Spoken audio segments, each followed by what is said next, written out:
15 নম্বর আমল হলো খুব গুরুত্বের সাথে ইস্তেগফার করা, আল্লাহর কাছে গুনাহ মাফ চাওয়া। কারণ আপনারা জানেন রমজান মাস এসেছে আমাদের গুনাহগুলোকে মাফ করাবার জন্য। রমজান মাস এসেছে আমাদেরকে জাহান্নাম থেকে মুক্তির পরোয়ানা পাইয়ে দেওয়ার জন্য। নবী করিম সাল্লাল্লাহু আলাইহি ওয়াসাল্লাম বলেছেন, ওয়ালিল্লাহি উতাকাউ মিনান নার ওয়া যালিকা কুল্লু লাইলা।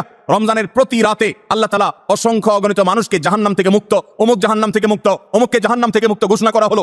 এই আল্লাহর ফরমানে ইলাহি তিনি জারি করতে থাকেন। বহু মানুষকে আল্লাহ তাআলা মুক্ত ঘোষণা করেন।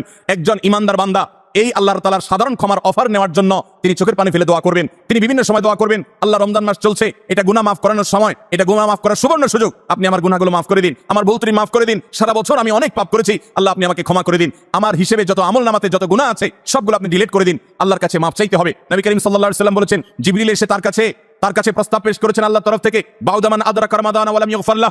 যে ব্যক্তি রমজান পেয়েছে অথচ তার গুনাহ মাফ হয় নাই, সে ধ্বংস হোক। নবী সাল্লাল্লাহু আলাইহি ওয়াসাল্লাম আমিন বলেছেন। অতএব রমজান মাসে গুনাহ মাফ যদি আপনি করাতে না পারেন তাহলে জিবরিলের বদদোয়া, নবী সাল্লাল্লাহু আলাইহি ওয়াসাল্লামের বদদোয়া আপনার জন্য লাগবে।